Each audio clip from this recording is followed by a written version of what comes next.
Hey friends, Radhe Radhe. Welcome back to our channel that is Gyani politics. आज हम discuss करेंगे the basic structure of Indian constitution. First of all हम discuss करेंगे कि जो हमारा माइंड है ये बेसिक स्ट्रक्चर की तरफ क्यों गया। तो फर्स्ट ऑफ ऑल ये तब हुआ जब हमारा लैंडमार्क जजमेंट आया, Keshavananda Bharati case versus state of Kerala case 47 years ago. तब हमारा पूरा ध्यान basic structure of Indian constitution की तरफ जाता है।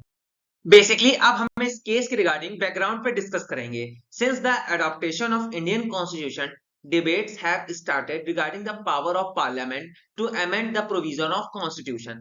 Basically इस केस के बाद इंडियन कॉन्स्टिट्यूशन के पीछे बहुत सारी डिबेट्स हुई और कहा गया कि पावर और बहुत सारी डिबेट्स हुई regarding power of parliament to amend to change the जो की प्रोविजंस होते हैं कॉन्स्टिट्यूशंस के। In early years of independence, the Supreme Court conceded absolute power of Parliament in amending the Constitution. Basically, जब हमारा देश आजाद हुआ था उसके कुछ सालों बाद जो सुप्रीम कोर्ट है उसने प्रॉपर एब्सोल्यूट पावर दी रखी थी पार्लियामेंट को कि वो कॉन्स्टिट्यूशन के अंदर अमेंडमेंट कर सकता है। was seen in verdicts in Shankar Prasad केसी case and Sanjay Singh case. और इस प्रोविजंस को दो केसेस ने कोर्ट में चैलेंज किया था। नेक्स्ट पॉइंट है, in both the cases the court has ruled that the term law in article 13 must be taken rules or regulation made exercise ordinary legislative power not amended the constitution in power article 368। इस देखिए फिर supreme court यहाँ पे आता है, कहता है law जो आर्टिकल 13 में मेंशन किया गया है बेसिकली जितने भी ऑर्डिनरी लेजिस्लेटिव पावर हैं उसको पार्लियामेंट की तरह मदद से चेंज किया जा सकता है ना, यही सब। This means Parliament has a power to amend any part of the Constitution, including fundamental rights। इसका मतलब ये है कि जो पार्लियामेंट है इसके पास पावर रहता है कि वो संविधान के अंदर जितने भी चीजें हैं उनको चेंज कर सकता है, यहां तक हमारे फंडामेंटल राइट्स को भी। Article 13 two reads the state shall not make any law which taken away or abrogates the right conferred by the part 3। Any law made in contravention of the cause shall be extended।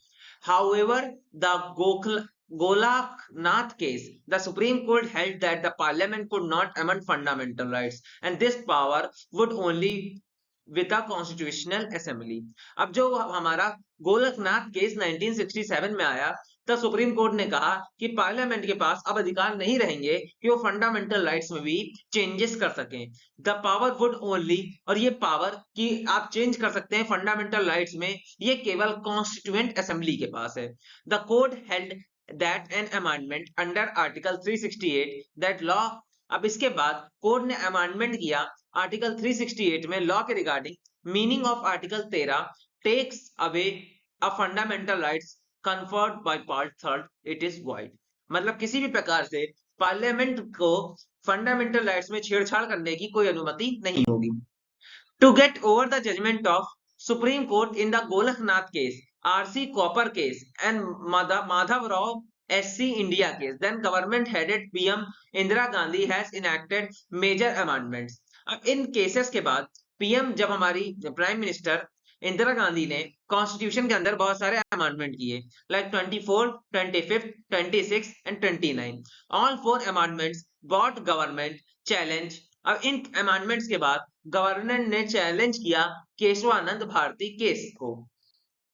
अब हम discuss करेंगे Keshavananda Bharati case, the most famous case of the history of India. In Keshavananda Bharati case a relief was sought against the Kerala government to state land reforms law। Basically Keshavananda Bharati case में एक disputes हो जाते हैं Kerala government और इनके बीच, टू स्टेट लैंड रिफॉर्म्स के बीच, which impose restriction on the management of religious property, है ना। और ऐसा कहा जाता है कि स्टेट के पास भी अधिकार नहीं है रिलीजियस प्रॉपर्टी को मेंटेन करने का। The case was challenge under article 26 concerning with the right to manage religious own property without government interference. और इस केस चैलेंज करता है हमारा आर्टिकल 26, और 26 ये कहता है कि right to manage religious own property without interference of government. Questioning under this case was the power of parliament to amend the constitution unlimited. अब यहाँ पे केस क्वेश्चन करता है सुप्रीम कोर्ट से कि पार्लियामेंट के पास पावर है कि वो संविधान को किसी भी रूप से बदला जा सकता है। इन अदर वर्ड्स, पार्लियामेंट क्या चेंज कर सकती है, क्या उसमें कुछ ऐड भी कर सकती है कॉन्स्टिट्यूशन को, और किसी भी एक्सटेंट तक फंडामेंटल राइट्स के हद तक।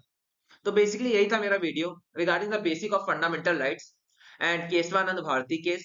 अगर आपको टॉपिक पसंद आया हो तो लाइक सब्सक्राइब शेयर कीजिएगा एंड राधे राधे फ्रेंड।